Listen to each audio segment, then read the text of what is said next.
नमस्कार दोस्तों, साल 2024 में हो रही इलेक्शंस में अगर कोई नेता औरंगजेब और मुगलों की बात करनी शुरू कर दे अपनी कैंपेनिंग के दौरान तो आप शायद सोचोगे कि ये क्या मजाक चल रहा है, लेकिन प्रधानमंत्री नरेंद्र मोदी ने यही किया।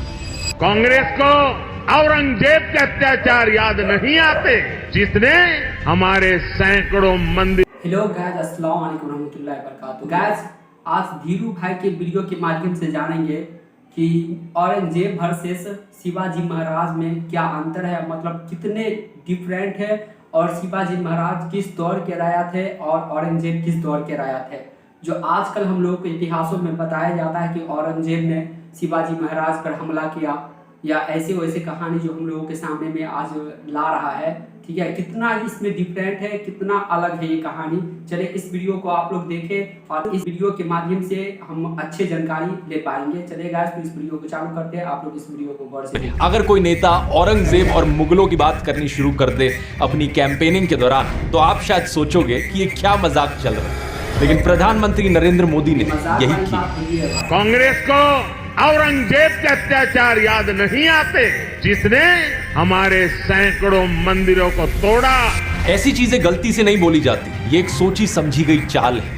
आइए एक सैर करते हैं दोस्तों व्हाट्सएप ब्रेन वॉशिंग माफिया के डिपार्टमेंट नंबर 2। इससे पहले इसके वीडियो बन चुका है, उसका लिंक डिस्क्रिप्शन में दिया है, आप लोग उस वीडियो को देख के प्लेन बात इसे कैसे वीडियो शुरू करने से पहले आपके लिए खुशखबरी है दोस्तों, आप में से बहुत सारे लोगों ने पुराने वाले कई वीडियोस में इच्छा जाहिर करी थी कि आप लॉ ऑफ अट्रैक्शन के बारे में जानना चाहते हैं कि क्या यूनिवर्स की पावर को हार्नेस किया जा सकता है अपने सपनों को पूरा करने के लिए। यूट्यूबर रणवीर अलाहाबादी अपने पॉडकास्ट पर एक गेस्ट का इंटरव्यू कर रहे थे और एक सवाल उन्होंने अपने गेस्ट से पूछा कि किन 3 इंडियंस को देश छोड़कर चले जाना चाहिए और कभी वापस नहीं आना चाहिए। 3 Indians that should leave India and never return are। अब पहली बात तो इस सवाल ही अपने आप में बहुत भद्दे किस्म का सवाल है, लेकिन वहां बैठे गेस्ट ने इस सवाल को लेकर कोई ऑब्जेक्शन नहीं किया। उन्होंने 3 इंडियंस के नाम गिनाने शुरू कर दिए। अब ये सवाल अगर आपसे पूछा जाएगा तो आपके मन में क्या आएगा? देश के सबसे बड़े आतंकवादी, गैंगस्टर्स, मर्डरर्स, या फिर आप सबसे बड़े भ्रष्टाचारी करप्ट लोगों के नाम सोचोगे जिन्होंने लाखों करोड़ों रुपए की चोरी कर रखी। लेकिन नहीं, इस आदमी ने जो 3 नाम सुना है वो कुछ और ही थे। बरखा दत्त, प्रोफेसर इरफान हबीब, रोमिला थापर। बरखा दत्त एक जर्नलिस्ट है जिनका नाम आपने सुना होगा, लेकिन बाकी जो 2 नाम हैं, इरफान हबीब और रोमिला थापर, ये एक्चुअली में हिस्टोरियंस हैं। आखिर इतनी एक्सट्रीम नफरत किसी के दिल में हिस्टोरियंस को लेकर आखिर क्यों होगी? इसके पीछे जवाब है दोस्तों इस ब्रेन वॉशिंग माफिया का दूसरा डिपार्टमेंट। क्योंकि रोमिला थापर कहती हैं कि हम हिंदू लोग गुलाम नहीं थे। सही सुना आपने, इसी कारण से गुस्सा है ये लोग रोमिला थापर से, क्योंकि वो कहती हैं कि हमारे जो पूर्वज थे, हमारे पूर्वज हिंदू लोग किसी के गुलाम नहीं थे, वो आजाद लोग थे। ये बड़ी दिलचस्प बात है क्योंकि आमतौर पर हमारे समाज में लोग एक दूसरे को गाली देते हैं ऐसी चीजें कहकर कि तुझे तो मैं अपने घर पे नौकर भी ना रखूं, तेरी औकात क्या है, तू तो गुलाम है। और लोग ऑफेंडेड फील करते हैं जब उन्हें गुलाम या नौकर बुलाया जाए तो। लेकिन यहाँ पर केस इसका बिल्कुल उल्टा है। रोमिला थापर कहती हैं कि आप गुलाम नहीं थे, आप नौकर नहीं थे, लेकिन ये भाजपाई हिंदू, उनसे गुस्सा है इस चीज को लेकर कि कैसे कह दिया कि हम आजाद थे, ऐसे कैसे हमसे गुलामी का लेबल आपने छीन लिया। रोमिला थापर, भारत छोड़ो।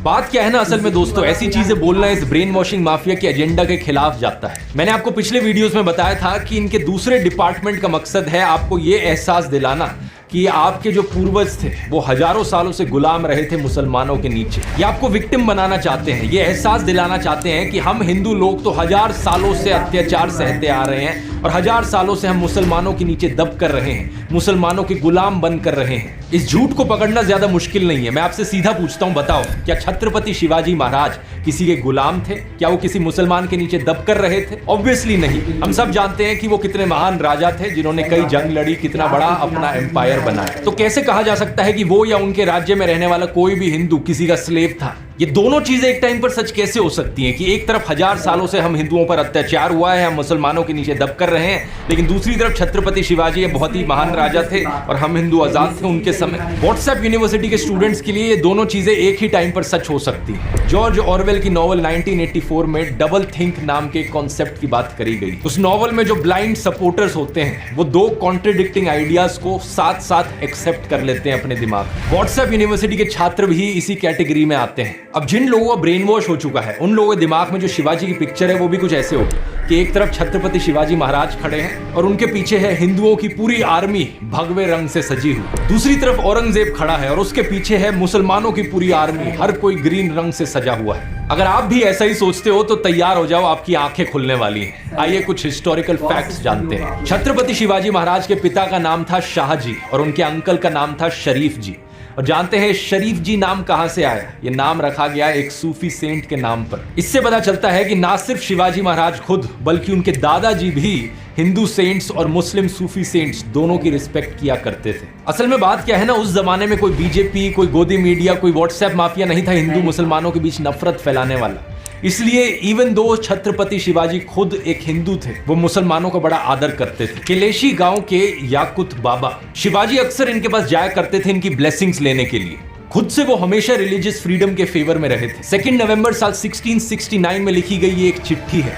पंडित रघुनाथ राव शिवाजी के द्वारा दिए गए एक आदेश को कोट कर रहे हैं। श्रीमंत महाराज कहते हैं कि हर किसी को अधिकार हो अपना धर्म फॉलो करने का और कोई भी किसी और को डिस्टर्ब नहीं कर सकता। नोट किया जाता है कि प्लेसेस ऑफ वर्शिप हर जगह हो, प्रॉपर अरेंजमेंट किया जाए ताकि लोग अपनी प्रार्थना, पूजा या नमाज पढ़ पाए। ये पीर्स और मस्जिदों की भी अरेंजमेंट्स को देखते हैं। हिस्टोरियन खाफी खान नोट करते हैं कि शिवाजी के समय एक बड़ा स्ट्रिक्ट रूल हुआ करता था कि जहां भी उनके सोल्जर्स जाएं वो किसी भी मस्जिद को, कुरान को या औरतों को चोट नहीं पहुंचा सकते। एक समय उनकी आर्मी ने एक मुस्लिम गवर्नर की डॉटर इन लॉ को कैप्चर कर लिया था और शिवाजी के सामने एक तोहफे के तौर पर उस लड़की को प्रेजेंट किया गया। जानते हैं शिवाजी ने क्या किया? उन्होंने इस औरत के सामने जाकर माफी मांगी और बड़े ही रिस्पेक्टफुल तरीके से उसे वापस भेज दिया। बीजेपी के जो लोग हैं वो शिवाजी की इस महानता को समझ ही नहीं सकते क्योंकि उनके रोल मॉडल है सावरकर। और सावरकर पता है क्या चाहते थे? कि औरतों को मोलेस्ट करना, औरतों के खिलाफ अत्याचार को एक हथियार की तरह इस्तेमाल किया जाए किसी भी वॉर में। हम जानते हैं कि श्री राम भी कितना रिस्पेक्ट करते थे सभी औरतों को, लेकिन सावरकर रावण को कोट करता है कहते हुए कि औरतों को अबडक्ट करना और मोलेस्ट करना परमो धर्म है। इसके बाद सावरकर ने एक्चुअली में शिवाजी के खिलाफ भी लिखा। ये कहा कि उन्होंने एक मुस्लिम औरत को वापस कैसे भेज दिया रिस्पेक्टफुली। इसलिए कोई हैरानी की बात नहीं कि सावरकर के फॉलोअर्स आज के दिन मोलेस्टर्स को मिठाइयां देते हैं। जो औरतों के ऊपर अत्याचार करता है उन्हें पार्टी की टिकटें दी जाती हैं और उनके ऊपर मालाएं चढ़ाई जाती हैं। साल 1648 करीब 500 से 700 पठान्स जो बीजापुर आर्मी के थे वो शिवाजी को ज्वाइन करने आए। शिवाजी के मिलिट्री एडवाइजर गोमाजी नायक पानसंबल ने उन्हें कहा कि ये लोग आपकी रेपुटेशन देखकर आए हैं, इन्हें वापस मोड़ देना सही नहीं होगा।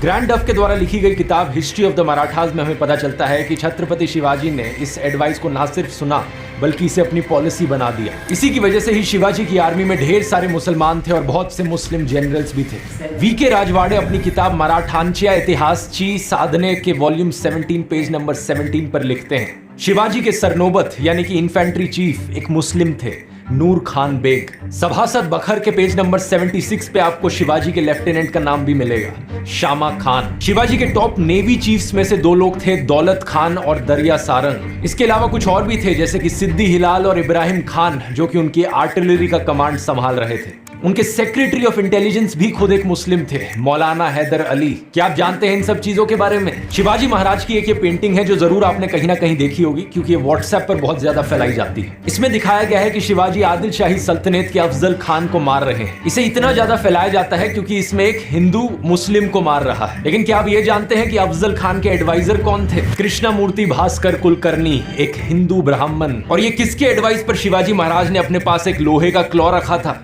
उनके मुस्लिम बॉडीगार्ड रुस्ताम जमा के एडवाइस पर। तो यहाँ एक हिंदू राजा का एक मुस्लिम बॉडीगार्ड था और वहां एक मुस्लिम राजा का एक हिंदू एडवाइजर था।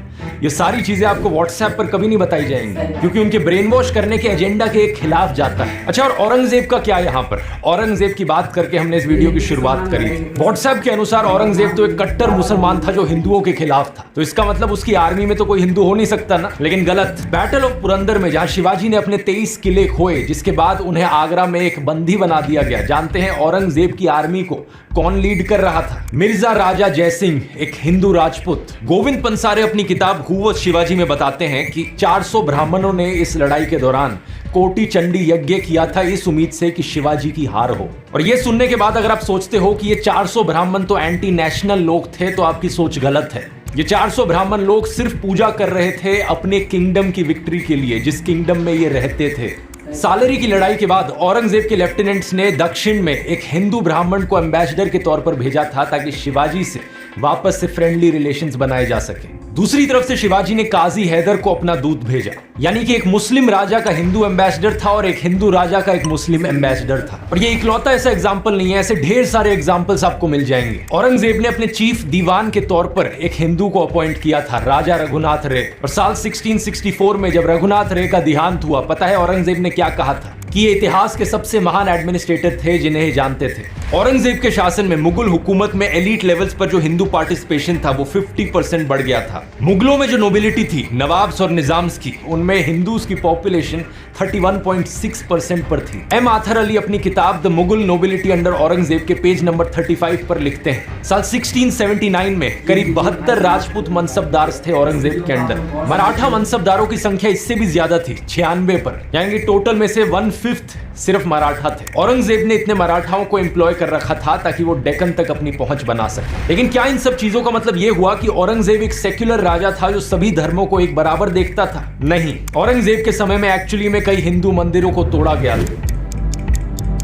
Historian S.A.A. रिजवी लिखते हैं कि जो अकबर के समय पॉलिसी थी को एग्जिस्टेंस की, सभी धर्मों को एक बराबर देखने की, औरंगजेब के शासन में वो धीरे धीरे खत्म होती गई। साल 1665 में औरंगजेब ने हिंदू ट्रेडर्स पर लग रही कस्टम ड्यूटीज को बढ़ाया और दुगना कर दिया जो मुस्लिम ट्रेडर्स पे करते थे उससे। 2 साल बाद मुस्लिम्स पर लगने वाली सारी कस्टम ड्यूटीज को अबॉलिश कर दिया गया। साकी मुस्तईद खान की मासिर-ए-आलमगिरी एक फारसी भाषा की किताब है।